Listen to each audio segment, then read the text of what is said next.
সুপ্রিয় শিক্ষার্থী বন্ধুরা, আশা করি তোমরা সবাই ভালো আছো। চলে আসলাম তোমাদের সামনে 11.1-এর 6 নম্বর কোশ্চেনের সমাধান নিয়ে, যেখানে তোমাদের বলা হয়েছে যে দেখাইতে বলছে এ বিন্দু, বি বিন্দু এবং সি বিন্দু। দেখো বিন্দুগুলো দেওয়া আছে।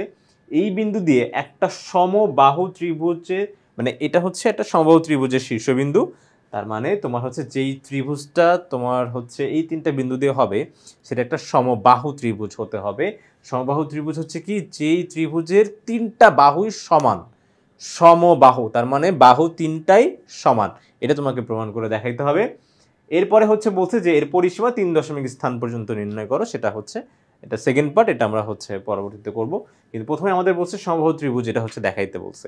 তাহলে সেক্ষেত্রে সমবাহু ত্রিভুজ যদি হতে হয়, তাহলে সেক্ষেত্রে যে দেখো 6-এর সমাধানে, তাহলে সমবাহু ত্রিভুজ হতে হলে আগে আমার হচ্ছে বাহুগুলা জানা লাগবে এক এক করে। প্রথমে আমি এবি বাহু বের করব, তারপরে আমি বিসি বাহু বের করব, তারপরে আমি এসি বাহু বের করব। যদি দেখি যে প্রত্যেক ক্ষেত্রে বাহুটা সমান, তাহলে সেক্ষেত্রে আমার এটা সমবাহু ত্রিভুজ, এটা প্রমাণ হয়ে যাবে। কিন্তু এখন কথা হচ্ছে যে ভাইয়া, যে বাহুগুলো বের করবেন কিভাবে? তো দেখো এই যে দুইটা বিন্দুর মধ্যবর্তী দূরত্বই কিন্তু এবি বাহু। ওকে, দেখো যে এইভাবে যদি আমি বাহু চিন্তা করতে যাই, তাহলে সেক্ষেত্রে এই যে দেখো এ, আমি ধরে নিলাম এটা হচ্ছে আমার এ, এটা হচ্ছে বি, আর এটা হচ্ছে সি বিন্দুটা। তাহলে সেক্ষেত্রে এই যে দেখো এই এ বি বাহুটাই হচ্ছে কিন্তু, মানে এ আর বি এর মধ্যবিন্দু দূরত্বই কিন্তু এই যে এ বি বাহু। আবার দেখো বি আর সি এর মধ্যবর্তী দূরত্ব। তো দুইটা বিন্দু যদি আমরা যদি জানি, তাহলে সেক্ষেত্রে কিন্তু আমরা মধ্যবর্তী দূরত্বটা বের করতে পারি। তাহলে সেটার সূত্রটা হচ্ছে কি, আমরা জানি সূত্রটা হচ্ছে x2 - x1 whole square plus y2 - y1 whole square. এক বাক্যে যদি মনে রাখতে চাই, আর স্কোয়ার এই রুটটা কিন্তু পুরোটার উপরে হবে, রুটটা এখানকার কিন্তু পুরোটার উপরেই, ঠিক আছে? এই যে ধরো এটা পুরোটার উপরে, আর এখানে y2 - y1, ঠিক আছে, এটা প্লাস। তো একটা ব্যাপার সবসময় মনে রাখবে, সেটা হচ্ছে কি, যে এটা এক বাক্যে যদি মনে রাখতে চাও তাহলে এইভাবে মনে রাখবে, সেটা হচ্ছে ভুজের পার্থক্য, মানে এক্স এর পার্থক্যটা কিভাবে বের করে, বিয়োগ করে, তাই তো? তাহলে এক্স এর পার্থক্যকে একবার বর্গ করতে হবে, প্লাস ওয়াই এর পার্থক্যটাকে একবার বর্গ করতে হবে। তো এটা y2 - y1 করো, বা y1 - y2, পার্থক্য কিন্তু সবসময় একই আসবে। আবার যদি প্লাস মাইনাসের যখন যে ঝামেলাটা হয়, আমরা জানি যে ভাইয়া, যে এটা যদি 3 - 2, এটা একটা, 2 - 3 আরেকটা। হ্যাঁ, আমি জানি যেটা আরেকটা, কিন্তু এদের উপরে আবার একটা বর্গ আছে, দেখো এই যে বর্গ। তো বর্গের জন্য কিন্তু প্লাসও তোমার প্লাস হবেই, কিন্তু মাইনাসও কি হয়ে যাবে বলো তো, প্লাস হয়ে যাবে। তাহলে সেক্ষেত্রে তুমি যেই সূত্র অ্যাপ্লাই করো, সেই সূত্রেই কিন্তু এই ব্যাপারটা একই আসবে, ঠিক আছে? y1 - y2 করলেও কিন্তু ব্যাপারটা একই হবে। তাহলে সেক্ষেত্রে আমার এ বিন্দু আর বি বিন্দু, আমি দেখি এখানে কি দেওয়া আছে। এ বিন্দু হচ্ছে 2,2, আর বি বিন্দু হচ্ছে -2,2, -2, এই যে দেখো এ বিন্দু 2,2, বি বিন্দু -2, ওকে। তাহলে সেক্ষেত্রে যে দেখো এই অনুপাতে আমি যদি সূত্র বসাই, তাহলে সেক্ষেত্রে দেখি কি আসে। সূত্র বসাই দিলেই সূত্রে তোমার হচ্ছে জাস্ট মানগুলা বসাবো। আমি ধরে নিচ্ছি এটা হচ্ছে আমার x1, এটা y1, এটা হচ্ছে x2, এটা হচ্ছে y2। তাহলে সেক্ষেত্রে এখানে হবে x2 - x1, তার মানে -2 হোল স্কোয়ার, তারপরে হচ্ছে আবার -2 হোল স্কোয়ার। তাহলে সেক্ষেত্রে এখানে আমরা যদি সলিউশন করি, তাহলে দেখবো যে -2 - 2 -4 হবে, -4 কি স্কোয়ার করলে +16, আর এখানেও আসবে কি +16। কেন? আমরা জানি যে কোনো ঋণাত্মক সংখ্যার পাওয়ার যদি তোমার কোনো জোড় সংখ্যা হয়, তাহলে সেক্ষেত্রে কিন্তু মাইনাসটা উঠে যায়। ওকে, মাইনাসটা কিন্তু সে তার আত্মপ্রকাশ আর করতে পারে না, মাইনাসটা প্লাস হয়ে যায়, মাইনাসে প্লাস হয়ে যায়। ওকে, তাহলে এটা আমরা যদি তোমার হচ্ছে যোগ করি, তাহলে আসবে কত, 32। যেহেতু আমাদের দেখো এখানে অ্যান্সার আসছে √32, আমরা চাইলে এটাকে এই পর্যন্ত রেখে দিতে পারি। কিন্তু কেউ যদি চায় যে না, এতটুকু রাখলেও কিন্তু হবে, আবারও বলতেছে এতটুকু রাখলেও কিন্তু হবে, কারণ দেখো এখানে √32, এই 32 সংখ্যাটা কিন্তু কোনো পূর্ণবর্গ সংখ্যা না। এখন কথা হচ্ছে, তোমার মনে প্রথমেই কোশ্চেন আসতেছে ভাই পূর্ণবর্গ সংখ্যাটা কি? তো পূর্ণবর্গ সংখ্যা হচ্ছে, যেমন ধরে নাও যে 100, এইটা একটা পূর্ণবর্গ সংখ্যা। কেন? কারণ যে সকল সংখ্যা অপর আরেকটা সংখ্যার বর্গ, তাকেই বলে হচ্ছে কি বলতো, পূর্ণবর্গ সংখ্যা। যেমন দেখো 100 কিন্তু অপর একটা সংখ্যা 10, এইটার কিন্তু বর্গ। দেখো 10কে বর্গ করলে কত হয়, 100। কিন্তু 10 নিজেই কিন্তু একটা পূর্ণবর্গ সংখ্যা না। কারণ কেন? কোনো সংখ্যাকে বর্গ করে তুমি কিন্তু 10 পাবে না। তারপরে আরেকটা এক্সাম্পল যদি দেখি তাহলে সেক্ষেত্রে আমরা দেখতে পারবো যে 16। 16 কিন্তু একটা পূর্ণবর্গ সংখ্যা। যেমন এখানে হচ্ছে 4কে বর্গ করলে কত হয় বলো তো? 16 হয়। তাহলে অপর একটা সংখ্যাকে বর্গ করে যদি আমি এই সংখ্যাটা পাই তাহলে সেক্ষেত্রে ওই যেই সংখ্যাটা আমি পাইছি এখানে বা পাওয়া গেছে যেই সংখ্যাটা, সেই সংখ্যাটা হবে কি বলতো? একটা পূর্ণবর্গ সংখ্যা। যেমন এখানে তোমার হচ্ছে 4কে স্কোয়ার করে কি পাওয়া যায় বলতো? বা 4কে বর্গ করে পাওয়া যায় 16। তাহলে 16 কিন্তু একটা পূর্ণবর্গ সংখ্যা। কিন্তু এইখানে এটার ক্ষেত্রে আবার 4ও কিন্তু এটা পূর্ণবর্গ সংখ্যা হয়ে যায়। ঠিক আছে? কেন 4 পূর্ণবর্গ সংখ্যা? কারণ 2কে বর্গ করলে আবার 4 হয়। 2কে বর্গ করলে কিন্তু আবার 4 হচ্ছে। তাহলে সেক্ষেত্রে 4ও হচ্ছে একটা পূর্ণবর্গ সংখ্যা, আবার 16ও একটা পূর্ণবর্গ সংখ্যা। কিন্তু 2 বেচারা 2 কিন্তু আর কোনো পূর্ণবর্গ সংখ্যা না। কারণ কোনো সংখ্যাকে বর্গ করে তুমি কিন্তু 2 পাচ্ছ না। আশা করি পূর্ণবর্গ সংখ্যা কি ব্যাপারটা বুঝতে পেরেছো। তো এখানে আমরা একটু দেখে নিই যে এখানে কি কোনো পূর্ণবর্গ সংখ্যা আছে? হ্যাঁ, আমার মনে হয় আছে। সেটা হচ্ছে, দেখো আমি চাইলে এটাকে এইভাবে একটু লিখতে পারি। 32 নিজেটা পূর্ণবর্গ সংখ্যা না, কিন্তু এর মধ্যে একটা পূর্ণবর্গ সংখ্যা লুকায় আছে। দেখো সেটা হচ্ছে কি? দেখো 16, এটা কিন্তু 16 গুণ 2 লেখা যায়। 16 গুণ 2 লেখা যায়। তাহলে 16 দুগুণে 32 হয়। তাহলে এখন এই দেখো 16টা কিন্তু পূর্ণবর্গ সংখ্যা, একটু আগেই আমরা দেখে আসছি। তাহলে সেক্ষেত্রে এই রুটটা যখন এই 16-র উপরে পড়বে তখন কি হয়ে যাবে? 4 হয়ে যাবে। রুট 16 মানে কত বলো তো? 4। 4 কেন? এই যে দেখো 4 স্কোয়ার আর স্কোয়ার রুটে কাটাকাটি, তাহলে থাকবে কি? শুধু 4। কিন্তু এই রুটটা যখন 2 এর উপরে পড়বে, গাছের ছায়া সবার উপরে যেহেতু পড়ে, তার মানে যখন 16 এর উপর পড়বে তখন 4 হয়ে যাবে। যখন 2 এর উপর পড়বে তখন কি? শুধু এই যে এভাবে √2 এটাই হয়ে যাবে। জাস্ট এইভাবে লিখতে হবে। এটাকে আর কিছু করা যাবে না। এই পর্যন্তই। তো তোমরা যদি কেউ চাইতা যে এভাবে √32 পর্যন্তই রাখবো, সে সেটাও করতে পারতো। আবার কেউ যদি চাও যে আমার মতন এরকম 4√2 আনবা, তাহলে তো জাস্ট ওয়াও। ওকে, তাহলে এইবার একটু একটা বিষয় আমরা সবসময় লক্ষ্য রাখবো যে এখানে কিন্তু অবশ্যই একক একক এটা কিন্তু দিতেই হবে। ঠিক আছে? অবশ্যই দূরত্ব নির্ণয়ের সময় একক দিতে হবে, আর ক্ষেত্রফল নির্ণয়ের সময় বর্গ একক। ঠিক আছে? এটা যদি আমাদের ভুল হয়ে যায় তাহলে কিন্তু বেশ কিছু মার্ক আমাদের কর্তন হয়ে যাওয়ার প্রবল সম্ভাবনা থাকবে। তো সেক্ষেত্রে অবশ্যই আমরা এখানে একক সাইনটা ব্যবহার করবই করব। ওকে, এরপরে একটু দেখি যে এটাকে, তাহলে এটা 4√2 আসলো, এটাকে হচ্ছে এখানে দিয়ে রাখবো। এই যে এটা একটু মুছে এইটা 4√2। তাহলে এটার অ্যান্সার আসলো কত? 4√2 একক। ঠিক আছে? তাহলে দেখো তোমরা দরকার একটা স্ক্রিনশট নিয়ে নাও। এরপর এখানে আমি মুছে দিচ্ছি এতটুকু অংশ। তাহলে 4√2 একক, এটা আসলো আমার হচ্ছে এ বি এর মান। এরপর আমার বিসি এর মানটা বের করতে হবে। কিসের মানটা? বিসি এর। ওকে, তো বিসি এর মানটা আমি কিভাবে পাবো? বি বিন্দু আর সি বিন্দু লাগবে। সি বিন্দুটা আবার হচ্ছে কি? সি বিন্দুটা একটু দেখে নেই। এই যে দেখো আমাদের সি বিন্দুটা দেওয়া -2√3, 2√3। ওকে, তাহলে এটা উইয়ার্ড একটা বিন্দু। এই বিন্দুটা আমরা হচ্ছে একটু বসাই। ধরো এই যে আমার সি বিন্দু, তাহলে কি বললাম? -2√3, 2√3। ঠিক আছে? তাহলে এখন যদি আমি সূত্র অ্যাপ্লাই করি, এই যে দেখো x2 - x1, এই সূত্রটাই x2 - x1 whole square plus y2 - y1 whole square. তাহলে সেক্ষেত্রে এখন আমরা একবারে সূত্রটা অ্যাপ্লাই করব এবং তোমাদের দেখাবো। যে দেখো, তাহলে এখানে দেখো হচ্ছে বিসি, তাহলে আমি এটাকে ধরে নিচ্ছি আমার x2 - x1, তাহলে হবে এখানে -2, তারপরে হচ্ছে √3, আর এখানে মাইনাসে মাইনাসে কি হয়ে যাবে বলতো? প্লাস হয়ে যাবে, +2, মাইনাসে মাইনাসে +2, তারপরে আবার হোল স্কোয়ার। এরপরে দিব হচ্ছে এখানে y2 - y1, তাহলে কি? শুধু 2√3, আর এখানে y1 মাইনাসে মাইনাসে কি হয়ে যাচ্ছে বলতো? +2 হয়ে যাচ্ছে। কেন মাইনাসে মাইনাসে +2 হচ্ছে এটাও একটু বুঝে নাও। যেমন ধরো আমার হচ্ছে সূত্রে কি ছিল? y2 - y1, তাহলে y2 মানে হচ্ছে আমার 2√3, এরপরে মাইনাস, এই দেখো সূত্রের মাইনাস তো থাকবেই, আবার স্থানাঙ্কের মাইনাসও কিন্তু আলাদাভাবে থাকতেছে। দেখো স্থানাঙ্কের মাইনাস কত? -2। স্থানাঙ্ক কিন্তু এখানে শুধু 2 না, -2। তো এখানে সূত্রের মাইনাস আছে বলে আমি যে এখানে স্থানাঙ্কের মাইনাস দিব না, ব্যাপারটা কিন্তু মোটেও এমন না। তো এখানে কিন্তু আলাদাভাবে এভাবে ব্র্যাকেট দিয়ে তোমরা চাইলে লিখতে পারো। তখন দেখো মাইনাসে মাইনাসে কি হয়ে যাবে বলো তো? প্লাস হয়ে যাবে। তাহলে 2√3 আর এখানে হচ্ছে +2। ওকে, আশা করি তোমরা এই ব্যাপারটা বুঝতে পেরেছো। এখন দেখো এতটুকু অংশ মুছে দিচ্ছি আর এটাকে নিয়ে আসতেছি।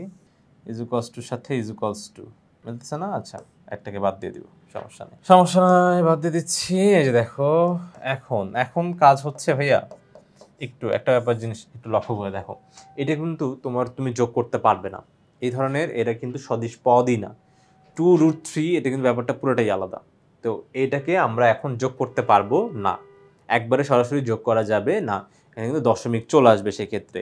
ওকে, তাহলে আমরা এটাকে একটা কাজ করতে পারি যে এটাকে a minus B whole square, যেহেতু এইটা একটা আলাদা ধরনের পদ, এইটা আবার আলাদা ধরনের একটা পদ, তাহলে সেক্ষেত্রে এটাকে একটা ফর্মুলা পড়ে যায় না যে a minus B whole square, a minus B whole square, যেখানে দেখো a মাইনাস বি মানে হচ্ছে, দেখো এটাকে আমি এভাবেও লিখতে পারি, একটু দেখে নাও সবাই, একটু দেখে নাও, -2√3 + 2 এইটা যা, আবার কি 2 - 2√3, ব্যাপারটা কিন্তু একই, এটাকে বুঝি যে ব্যাপারটা এক, একটু বুঝে নেই। যেমন দেখো এখানে +2, এখানেও কিন্তু +2, এখানে -2√3, এখানেও কিন্তু -2√3, তাহলে তুমি এই যে দেখো এইটাকে -2√3 + 2কে এভাবে একটু সাজিয়ে লিখতে পারো কিন্তু। ওকে, এভাবে কিন্তু একটু সাজিয়ে লেখা যায়। তাহলে আমরা একটু সাজিয়ে লিখি, হ্যাঁ একটু সাজিয়ে লিখি, বুঝো কিন্তু, হ্যাঁ এটা কিন্তু মুছে দিচ্ছি, দেখো একটু সাজিয়ে লিখবো বলে, 2 তারপরে হচ্ছে তোমার -2√3, বুঝে নিও, হ্যাঁ কেউ কিন্তু আবার কাট করে চলে যেও না, এটা কিন্তু একটু বুঝে নিও, তারপরে হচ্ছে এবার তুমি দিয়ে দাও 2x এ। ওকে, তাহলে এখন দেখো ফর্মুলাটা বসানো তোমার জন্য ইজি হয়ে যাবে। দেখো এটা হচ্ছে a মাইনাস বি হোল স্কোয়ারের ফর্মুলা পড়ছে, a মাইনাস বি, তো আমরা জানি a মাইনাস বি হোল স্কোয়ারের ফর্মুলা হচ্ছে a square minus 2ab plus B square, এটা কিন্তু আমরা জানি। তাহলে এই সূত্রটা আমি যদি এখন অ্যাপ্লাই করি, a স্কোয়ার মানে 2 স্কোয়ার, a স্কোয়ার মানে 2 স্কোয়ার, দেখো এই যে এটা a আর এটা হচ্ছে b, কিন্তু তারপরে -2ab, তাহলে -2a, a মানে কত 2, 2 তারপরে b, b মানে কত, এই যে b মানে কত বলো তো 2√3, b মানে 2√3, তাহলে 2√3 দিব, এরপরে আরেকটু বাড়াবো তোমার রুটটাকে, তারপর কি হচ্ছে বলো তো, এই যে এখানে প্লাস বি স্কোয়ার, তো বি স্কোয়ার মানে কি বলো তো, যে পুরো 2√3 হোল স্কোয়ার, পুরা 2√3 হোল স্কোয়ার, ঠিক আছে, এইখানেই শেষ না, এটার উপরে কিন্তু এই যে দেখো এইটার উপরে আবার বর্গকেন, এইটা সেকেন্ড ব্র্যাকেট দিয়ে আমি আটকে দিলাম, এরপরে আবার প্লাস চিহ্ন দিয়ে এবার দেখো এটাও করা লাগবে, এটাকেও কিন্তু করা লাগবে, দেখতে পাচ্ছ, এটা হচ্ছে তখন তোমার এ হবে, এটা হবে কি বি, এটাই আবার a প্লাস বি হোল স্কোয়ারের ফর্মুলা। তো a প্লাস বি হোল স্কোয়ারের ফর্মুলা তুমি কিভাবে লিখবে একটু দেখো, এটা আরো বড় হবে, এটাকে একটু আরো বড় করে দিই, আচ্ছা ঠিক আছে, তাহলে সেক্ষেত্রে এখানে হচ্ছে কি বলতো, a স্কোয়ার মানে 2√3 whole square plus 2 into a মানে হচ্ছে 2√3, a মানে 2√3। আচ্ছা আরেকটা কথা ভাইয়া, যে এখানে যে এবি লিখছি জাস্ট তোমাদের বোঝানোর জন্য, তোমরা কিন্তু আবার এই যে এবি লিখো না, হ্যাঁ এটাগুলো এবি এখানে কিন্তু লিখো না, ওকে জাস্ট তোমরা মনে মনে ধরে নিবে, জাস্ট তোমাদের বোঝানোর জন্য আমি এখানে লিখে রাখছি। তারপর হচ্ছে কি বি, বি মানে হচ্ছে যে এখানকার 2,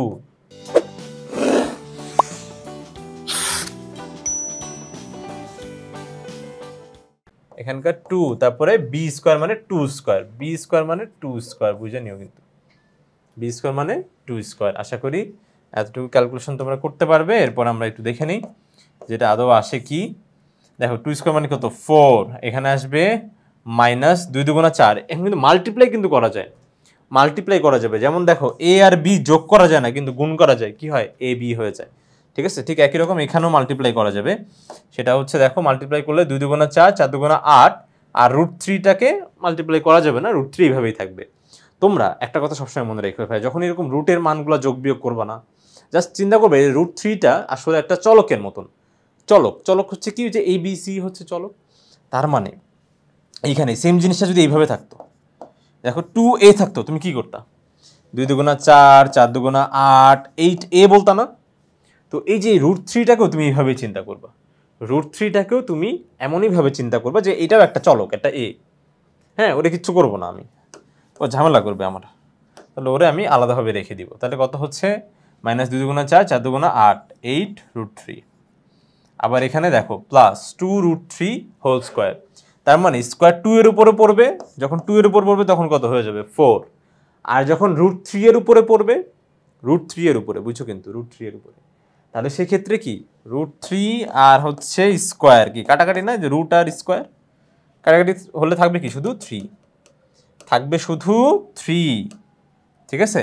আর এগুলো কিন্তু আবার গুণ অবস্থায় আছে, এটাও কিন্তু বুঝো, এগুলো কিন্তু আবার গুণ অবস্থায় আছে। 2√3 যেমন শুধু 2a মানে কি 2 × a না, তো এখানে কিন্তু এরা গুণ অবস্থা আছে, তার মানে হবে কি 3 × 4 = 12।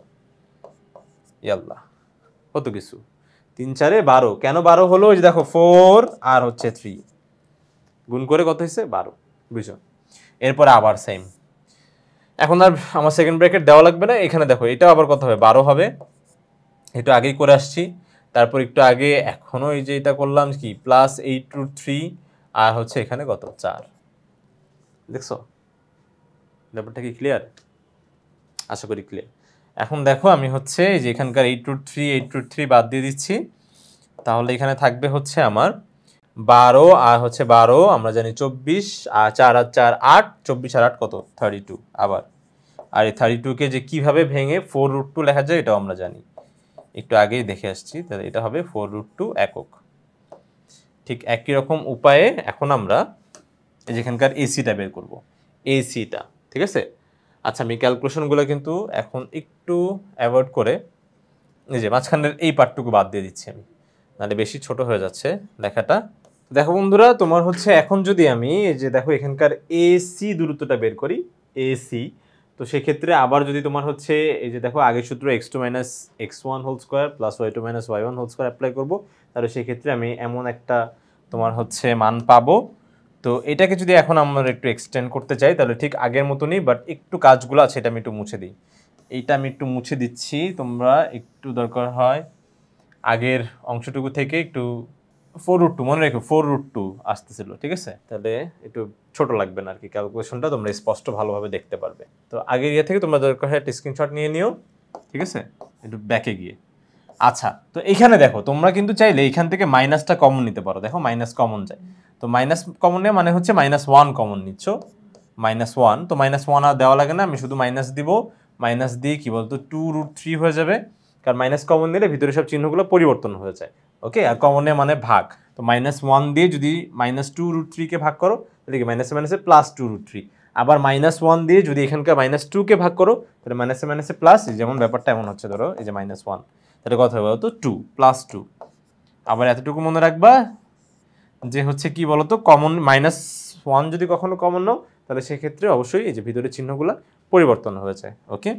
এরপরে প্লাস, আবার প্লাস দিব, প্লাস দিয়ে 2√3, দেখো এটা নর্মালি রাখলেই হচ্ছে, এখানে আমার আর কিছু দেওয়া লাগতেছে না, 2√3 - 2 হোল স্কোয়ার, ওকে। এখন দেখো এই -1 এর উপর যখন স্কোয়ার এসে পড়বে তো মানে -1 কয়বার গুণ হবে, 2বার গুণ হবে, আর মাইনাসে মাইনাসে তোমার এটা কি হয়ে যাবে বলতো +1 হয়ে যাবে, তাহলে সেক্ষেত্রে এটা কিন্তু আর থাকতেছে না, জাস্ট থাকবে কি বলতো 2√3, বুঝো কিন্তু, হ্যাঁ, জাস্ট থাকতেছে হচ্ছে কি 2√3 + 2, স্কোয়ার যখন মাইনাসের উপর পড়ছে মাইনাস প্লাস হয়ে গেছে, কিন্তু তোমার হচ্ছে যখন স্কোয়ারটা পুরোটা ব্র্যাকেটের উপরে পড়বে, ফার্স্ট ব্র্যাকেটের উপরে, তখন কিন্তু এইভাবেই থাকবে, এইভাবেই থাকবে, ঠিক আছে, 2√3 - 2 হোল স্কোয়ার, ওকে। দেখো এটা আবার সেই আগের মতনই a + b হোল স্কোয়ারের ফর্মুলা, দেখো ঠিক আগের মতনই 2√3 কে দেখো 2√3 এটা স্কোয়ার প্লাস 2 × 2√3, তারপরে হচ্ছে 2,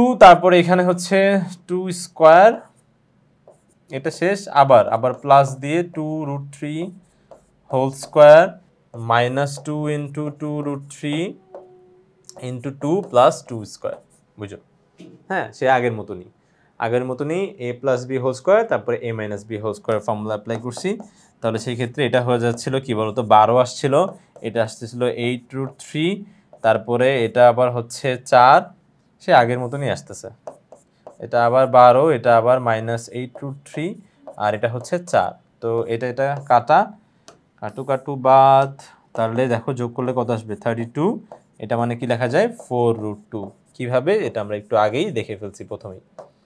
তাহলে সেক্ষেত্রে দেখো প্রত্যেকটা ক্ষেত্রেই আমার হচ্ছে বাহুর মান কত আসছে 4√2, তাহলে সেক্ষেত্রে যেহেতু ত্রিভুজের দেখো এই যে অতএব AB = BC = AC, সেহেতু ইহা একটি সমবাহু ত্রিভুজ, সেহেতু ইহা একটি কি বলতো সমবাহু ত্রিভুজ, ঠিক আছে, সমবাহু, অন্য কোনো বাহু না, সমবাহু ত্রিভুজ। তাহলে এতটুকু তো গেল। এরপরে আমাদের কোশ্চেনে আরো একটু পোর্শন বলছে যে বাহুগুলো দিয়ে পরিসীমা বের করতে বলছে। পরিসীমা মানে কি বলতো ভাইয়া? সীমানা। সীমানা তার মানে ধরো তুমি একটা ত্রিভুজ আকৃতির জমি কিনছো, এই দেখো ত্রিভুজ আকৃতির জমি কিনছো, এখন তুমি সীমানা দিবা, তার মানে তুমি বেড়া দিবা ধরো, হ্যাঁ। এখন বেড়া দিলে তুমি কি করবে বলো তো? এই যে এই সাইড বরাবরই কিন্তু বেড়া দিচ্ছ, ঠিক আছে। প্রথমে এখান থেকে এতটুকু দিবে, তারপরে এখান থেকে এতটুকু আবার দিবে, এতটুকু কত 4√2, কিন্তু প্রত্যেকটা বাহু কত 4√2 ছিল না? দেখো এ বি সি, তাহলে এতটুকু 4√2, তারপরে এখান থেকে এতটুকু কত আবার 4√2, আবার এখান থেকে এতটুকু কি দিবে বলো তো? 4√2। তাহলে এই পরিমাণেরই কিন্তু তুমি কি করে দিচ্ছ? বেড়া দিচ্ছ, তাই তো? তাহলে এই পরিসীমানা বরাবর দিচ্ছ, সীমানা, তাহলে এই সীমানাটাকেই বলে হচ্ছে পরিসীমা। ওকে, তার মানে এই সবগুলা যদি বাহুকে আমি যোগ করে দিই তাহলেই আমি আমার জমির পরিসীমা পেয়ে যাব, তার মানে সীমানা পেয়ে যাব। ওকে, তাহলে সেক্ষেত্রে পরিসীমা মানে সীমানা মনে রাখবা। আর এই সীমানাটা কিভাবে বের করে? সবগুলা বাহুর যোগফল, সেটা যেই বলুক না কেন, যাই বলুক না কেন, সবগুলা বাহুর যোগফলই হবে কি বলতো? পরিসীমা। তাহলে ত্রিভুজের পরিসীমা, ত্রিভুজের পরিসীমা মানে সীমানা। পরিসীমা কত হবে বলতো? সবগুলা বাহুর যোগফল, সবগুলা বাহুর যোগফল। তাহলে সবগুলা বাহুকে যোগ করলে কত আসে সেটা দেখতে পাবে। এটা কিন্তু এখানে অবশ্যই একক হবে। আচ্ছা, এখানে কিন্তু একক, এখানে কিন্তু এককটা দিও, এই যে দেখো একক, ও একক দিছি, একক দিছি। তাহলে পরিসীমা আচ্ছা কতটুকু পর্যন্ত বের করতে বলছে? বলছে 3 দশমিক স্থান পর্যন্ত, তার মানে দশমিকের পরে 3 ঘর যেতে বলছে, দশমিকের পরে 3 ঘর। তাহলে এখন আমরা দেখো জাস্ট ক্যালকুলেটরের মানগুলো বসাই দিব। ক্যালকুলেটর এভাবে 4 দিয়ে √2 দিবে, 4 দিয়ে তারপর দেখো √2, তারপরে প্লাস 4 দিয়ে √2, এইভাবে দিতে থাকবে। তাহলে সেক্ষেত্রে দেখবা যে তোমাদের মানটা আসতেছে, এই যে দেখো ক্যালকুলেটর যদি আমি করে দেখি তাহলে 4√2, ঠিক আছে। এবার এখান থেকে কিন্তু বের হয়ে যায়, যে এই সাইনটা দিয়ে একটু বুঝাই বলি, ক্যালকুলেটরের ব্যাপারটা একটু বুঝাই বলি।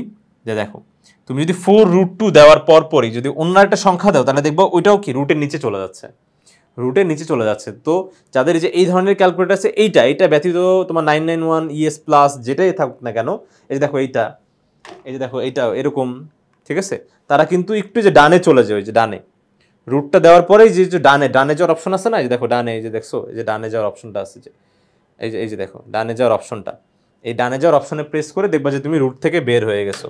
তো এইভাবে কিন্তু রুট থেকে বের হয়ে যায়। ওকে, তারপর আবার 4√2 দেওয়ার পরে আবার কি, যে ডানে প্রেস করে একটু বের হয়ে যাবে, রুট থেকে বের হয়ে যাবে ডানে প্রেস করে। তারপর আবার, নাহলে কিন্তু এটা সবগুলো এই রুটের মধ্যেই থাকতে যাবে, মানে থেকে যাবে, তখন কিন্তু ভুল হয়ে যাবে। √2 এরপর ইকুয়ালস টু দাও। যদি তোমার হচ্ছে দশমিকের মান যদি না এসে যদি রুটে আসে তাহলে সেক্ষেত্রে দেখো এখানকার যে এসডি অপশনটা প্রেস করবা। যাদের কাছে এটা আসছে তারা হচ্ছে এসডি অপশন, তাদেরও এসডি অপশন আছে, দেখো ডেলের উপরে, ঠিক ডেলের উপরে এসডি অপশন আছে, এসডি, এই যে দেখো এসডি, আশা করি দেখা যাচ্ছে কিনা জানি না, বাট এসডি একটা অপশন লেখা আছে দেখো একদম ঠিক, এই যে ডেলের উপরে যাদের এটা আছে তাদেরও ডেলের উপরে। তো এই এসডি অপশনটা প্রেস করলেই তোমরা তোমাদের কাঙ্ক্ষিত মান পেয়ে যাচ্ছ 16.970। ওকে, এই পর্যন্তই থাকতে বলতেছে। এখন কথা হচ্ছে এর পরের অংশটা না 5-6, আচ্ছা আমি একটু লিখি, হ্যাঁ 5-6। তো এতটুকু আমি হচ্ছে থেমে গেলাম, কিন্তু আমাকে বলছে এখানে হচ্ছে 3 দশমিক স্থান পর্যন্ত নির্ণয় করতে বলছে। তাহলে সেক্ষেত্রে আমি বলছি দশমিকের পরে 3 ঘর যাব, 3 ঘর। এখন 3 ঘর যাওয়ার পরে দেখলাম যে আমি আসলে যতটুকু অংশ বাদ দিয়ে দিচ্ছি তার যে প্রথম মানটা আছে সেই মানটা কিন্তু 5, যেখান থেকে বাদ দিয়ে দিচ্ছি, ঠিক আছে, তার প্রথম যে মানটা থাকবে সেটা যদি 5 অথবা 5-এর বড় হয়, কি বললাম, 5 অথবা 5-এর বড়, তার মানে কি তুমি বেশ অর্ধেক অংশই বাদ দিয়ে দিচ্ছ ভাই। এখন বাদ দিয়ে দিলে তো একটু ফিল আপ করে দিতে হবে, তাই না? তাহলে সেক্ষেত্রে কি করবা জানো, এই যে দেখো এটা 5-এর সমান বা 5-এর যদি বড় হয় তাহলে সেক্ষেত্রে এই যে দেখো এর পূর্ববর্তী সংখ্যা, ঠিক আছে, পূর্ববর্তী সংখ্যায় জাস্ট 1 যোগ করে দিবা। তার মানে এখানে 0 আছে, 0-এর সাথে 1 যোগ করলে কত হবে? তো 1। ব্যাপারটা কি ক্লিয়ার? যে যে তোমার যতটুকু অংশ থেকে বাদ দিয়ে দিচ্ছ তার প্রথম সংখ্যাটা যদি 5 অথবা 5-এর থেকে বড় হয় তাহলে সেক্ষেত্রে এখান থেকে এর পূর্ববর্তী সংখ্যায় জাস্ট 1 যোগ করে দিতে হবে, তাহলেই হয়ে যাবে। এত প্রায় যেহেতু আমরা হচ্ছে এক্স্যাক্টলি জানি না, আসলে দশমিকের কিছু অংশ বাদ চলে গেছে, তো সেই জন্য এত একক প্রায় এটা কিন্তু অবশ্যই দিতে হবে। আশা করি বন্ধুরা তোমরা সম্পূর্ণ বিষয়টা খুব ভালোভাবে স্পষ্টভাবে বুঝতে পেরেছো। পরবর্তী ভিডিও দেখার জন্য আমন্ত্রণ জানিয়ে আজকে এখানে শেষ করছি। ধন্যবাদ সবাইকে। আসসালামু আলাইকুম।